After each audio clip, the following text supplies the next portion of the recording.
welcome to Kings Point Spotlight. I'm Lieutenant Tyrone Broxton, and today I have the pleasure of being joined in the Barbara and Dean White Admission Center with Lieutenant Aubrey Murdoch, Lieutenant Sandra Short, and Lieutenant Renee Sherman. Ladies, thanks so much for taking your time out today to join us on Kings Point Spotlight. Thank you for having us. All right. Now, first and foremost, I always like to ask my guests to give a shout out back to their hometown and to their high school so everybody knows where you're from. So we'll go from Lieutenant Murdoch down to Lieutenant Sherman. Where are you from and what high school did you attend? Okay. Lieutenant Murdoch, I went to Leesburg High School and I grew up in Lady Lake, Florida. Okay. I went to Richmond Hill High School in Savannah, Georgia. Actually, just south of Savannah, Georgia. Rockledge High School, and I grew up in Merritt Island or Cape Canaveral, Florida. Okay, very nice. So I got a couple of Florida, so all Southerners for the most part. Southerners. Very, very good. Very, very good. All right, now we're big on choice and options, and obviously you guys know that. But in reference to the majors, that's where there is a limitation. There's only a total of 6 majors and 2 areas of study. So, what did you major in, and why did you decide upon that major? Actually, I believe all of us did the logistics and intermodal transportation. I chose that. I wanted to be the deck side that offered the courses that I wanted to take in order to reach that goal of becoming a deck officer. Okay. That's really why I chose that option. Yeah, plebe year I had the KP 100 course, and they kind of give you the 6 weeks, or I forget how many weeks it is exactly because it's been so long, but half a semester of the engineering side and then half a semester of the deck side.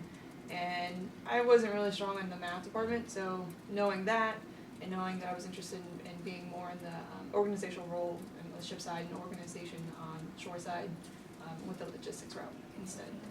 And to that point, logistics, there's so many opportunities. You can go into any industry you'd like, active duty, non-active duty, maritime, trucking, even trains. Everybody is focusing on logistics, so it seemed like a good option.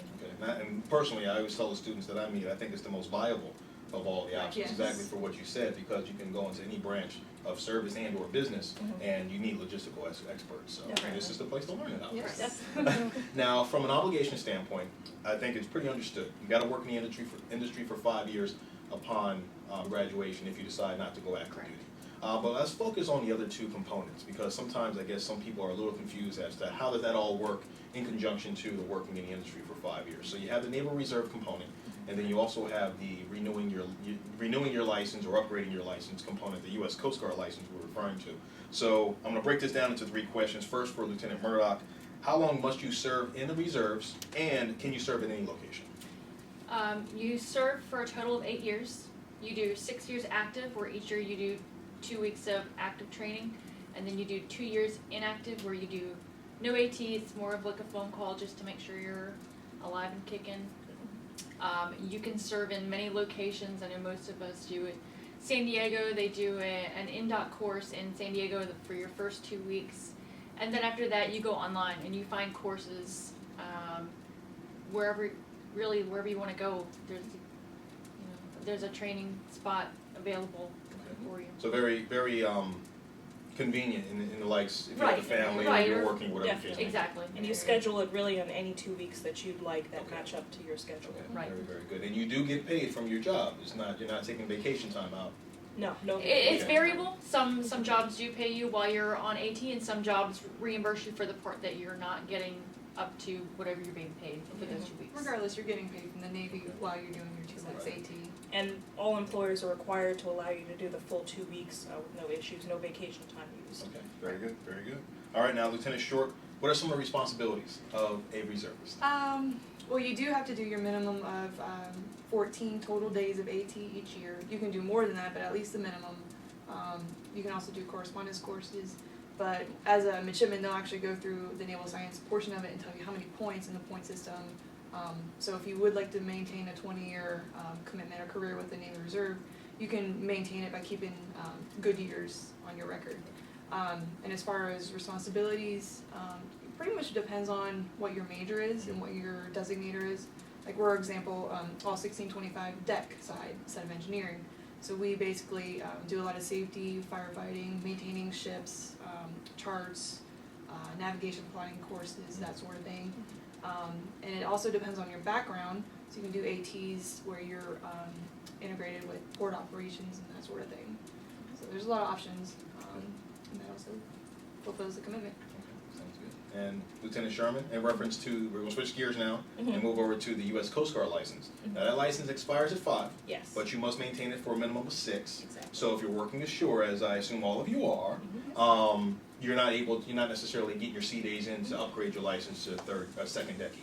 So in reference to that, for the ashore workers in particular, when it comes to renewing the license, how does that whole process work out as you approach that expiration? As you approach it, you're going to be contacted by the program office to let you know, hey, you're getting close to your 5 or 6 years. The GMATs here at the Merchant Marine Academy, they have a wonderful program. It's a 2-week program for deckies and engineers as well. You sign up. It can be part of your Naval Reserve duty, so you'll be paid by the Navy for it. You're taking STCW classes, firefighting, radar, personal survival, CVRD, all of the qualifications that go into making a Coast Guard license. You're recertifying all of those within a 2-week period. Once you do that, we're good for another 5. Okay, sounds good. Sounds good. And you can obviously maintain that for as long as you want. Oh, Yes. Okay. Yeah. Good. Yes. Good. Now, in reference to the license, say a kid is interested in going active duty, but they also have an aspiration of working in the industry. What would you tell a young person in that regard, who goes active duty, but the whole, maintaining a license obviously can be difficult at times with that? Well, I think obviously active duty is a very admirable choice, and they can certainly still, I believe, take the 2 weeks or any time, and they have many locations across the country that allow you to take the classes that you need to keep your license up to date. Right. So you don't have to come back here specifically to do that. In active duty, I'm sure they'd be willing to work with you and to say, okay, you can be at these different duty centers and upgrade your license that way. And in reference to the importance of the license, how does that, when it comes to the job opportunities that are out there, what does that license really do for you? That license is major because the merchant marine industry, it's so, I guess, confined almost. There's not a lot of people that actually have that license and went to the academy, especially in the engineering and deck side.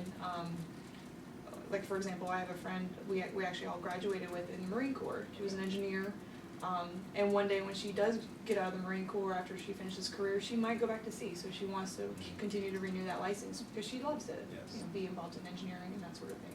It's an integral part of the academy, and it is such a niche industry that once you have that license, we do have a friend that's also here upgrading her license that works for an oil company, and they love the fact that she has an active license. She's got that experience, that Yes. maritime and merchant marine Puts you a experience. step above other people that are in your same field. Mhm. You Yeah. just have that additional oomph, if you're Mhm. looking for a job or competing against other good applicants, but it just kind of puts you ahead Yes. of everyone else. Especially in logistics, bringing that maritime background to it.